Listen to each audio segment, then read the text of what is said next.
Has any city in the United States changed more than Seattle over the past 30 years? Some neighborhoods are unrecognizable following the growth of Amazon, and the city's population has increased almost 50%. The price of land, the cost of construction, and rents in Seattle have increased more than the rest of the nation. The city's image was always one of rain, a hot cup of coffee, alternative music, timber, and a big plane manufacturer called Boeing. You could see the frontier-era influence in the buildings downtown, and the Pacific Northwest architectural style in the homes. Today, the culture is more corporate than alternative, as Amazon now employs 50,000 people in Seattle, and its architecture can be classified as any city USA. So how did the city's blue-collar image turn into blue-chip stocks?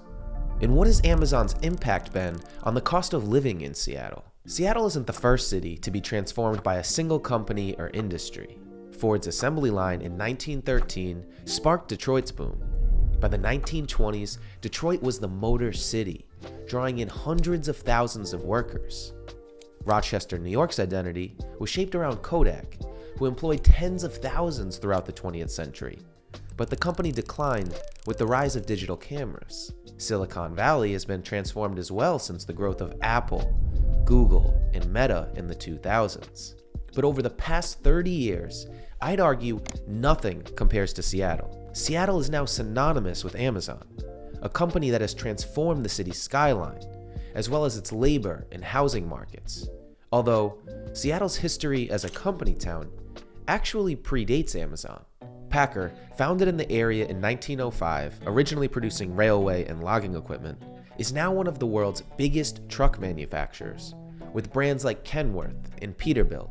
Originally an airplane manufacturer on the Duwamish River, Boeing was founded in 1916 and became the region's defining employer for most of the 20th century. Seattle was often called a company town for Boeing until the 1970s. Timber giant Weyerhaeuser moved its headquarters to the region in the 1970s and shaped the Puget Sound region through logging and forestry. Starbucks, founded in 1971 in Pike Place Market, helped make Seattle synonymous with coffee culture and exploded nationally in the late 1980s and 90s under CEO Howard Schultz. Costco, founded in 1983 in Kirkland, Washington, started as a warehouse club retailer and grew into one of the world's largest companies.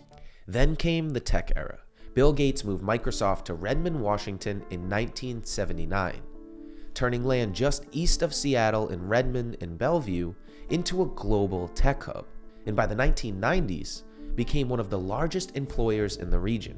In fact, the personal computer revolution of the 70s and 80s was largely the result of the computer lab at the University of Washington in Seattle. In 1971, Paul Allen and Bill Gates were in high school in Seattle, but accessed the computer lab with a University of Washington engineering student until they got kicked out for abusing their privileges. Then came Amazon. In 1994, Jeff Bezos was working in finance in New York at D.E. Shaw, a quantitative hedge fund that traded stocks and other financial instruments using their proprietary trading algorithms. The firm was a pioneer on Wall Street in the confluence between computer science and investing. Bezos quickly became a leader at the company and had worked on innovative products such as a free ad-supported email called Juno, a market which is dominated today by Gmail and Yahoo Mail. At this time, Bezos also had an idea for the Everything Store, an internet company that served as the intermediary between customers and manufacturers that sold every type of product. In a technology newsletter, Bezos read statistics about how many more people were using the internet, and one in particular stood out. Web activity had gone up that year by 230,000%. At that point in time, Bezos started narrowing his scope of the Everything Store to one product and made a list of product categories which at the time including software, office supplies, apparel, and music, but picked books because they were a pure commodity, so buyers would know what they were getting when they bought it online. There were also 3 million books in print worldwide, more than any brick-and-mortar retail store could possibly stock in their store. And there were only 2 primary book distributors at that time, so Bezos could get books directly from them instead of each individual publisher. So in 1994, he moved from New York to start Amazon as an online bookstore in his Bellevue garage. By the 2010s, the company completely reshaped Seattle's South Lake Union neighborhood, real estate prices in the city and region, and the city's global image. Other major companies such as Expedia, Zillow, Alaska Airlines, and REI anchor themselves in the region, tapping into the rich technology labor market. So why did Jeff Bezos choose Seattle? From a labor perspective, the Pacific Northwest already had a growing base of tech talent, thanks to Microsoft being headquartered in Redmond, Boeing's strong engineering culture, and University of Washington's reputable computer science program. This meant Bezos could recruit skilled programmers and engineers locally. It also meant he could be in a city with innovators, but not directly in Silicon Valley, where competition for technology talent and costs were higher. From a business climate perspective, Washington State doesn't have a personal income tax, making it attractive for Bezos and early employees. Before 2018, companies didn't need to collect sales tax in states where they didn't have physical locations. Therefore, mail order businesses typically avoided locating in populous states like California, New York, and Texas. As a result, Amazon didn't need to collect a sales tax on any purchase made outside the state of Washington until 2018.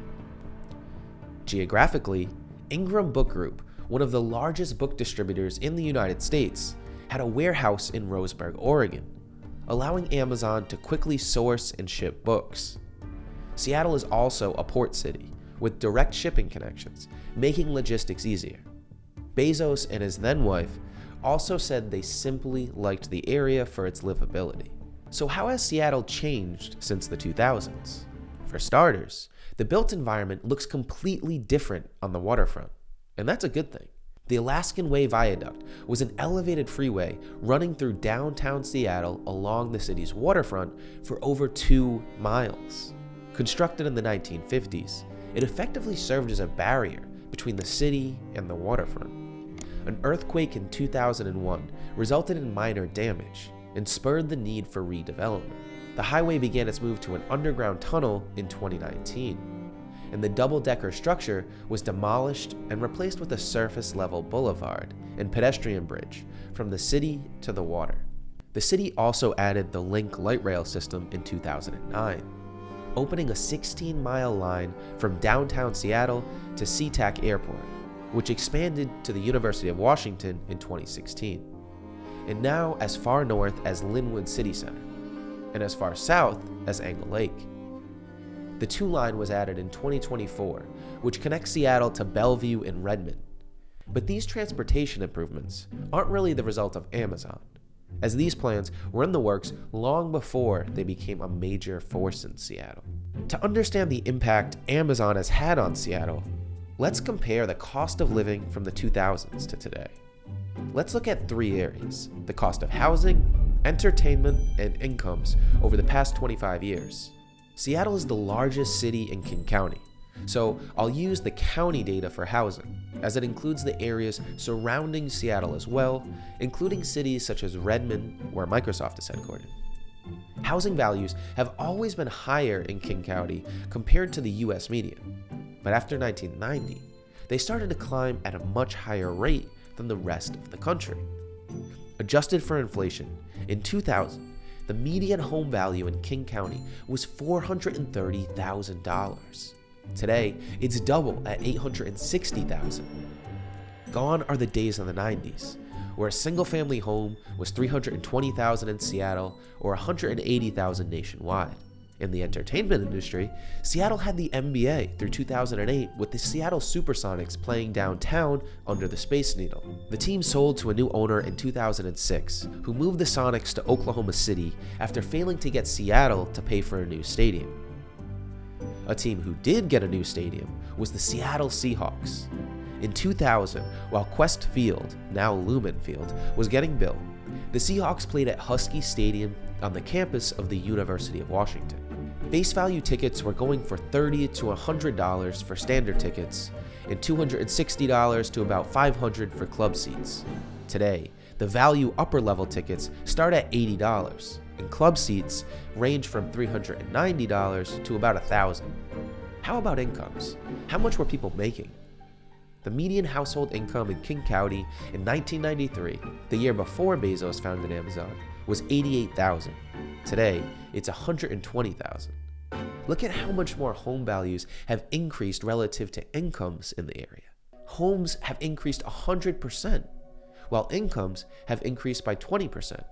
But if you talk to someone from Seattle, I think they would say the biggest impact Amazon has had on Seattle isn't monetary. It's the place is lost. The land downtown became too valuable to be used as just a place that made a little bit of money, when it could make a lot of money as a new high-rise office or residential building. So many familiar places of the 90s and early 2000s that shaped Seattle's culture are mostly all gone. But now, the city has become almost dependent on Amazon, as once their employees worked from home during the pandemic, some downtown businesses were begging for their return, needing the foot traffic from Amazon employees to survive. The story of Amazon in Seattle is an interesting one because it's a homegrown company. It started in a local garage and turned into one of the biggest companies in the world. Amazon did it in a relatively mid-sized city, in a rainy corner of the United States. The company got so big, it transformed the local labor and housing market. The benefits of a company investing millions of dollars into new office buildings downtown and 50,000 high-paying jobs are obvious, but the ripple effects are less obvious, where some of the existing population has had to find new places to rent or do business because of the increased land values, and a change in the local culture when 600,000 people moved to your county in a 20-year period. Seattle is a good case study on how a city is impacted when it births one of the largest companies in the world.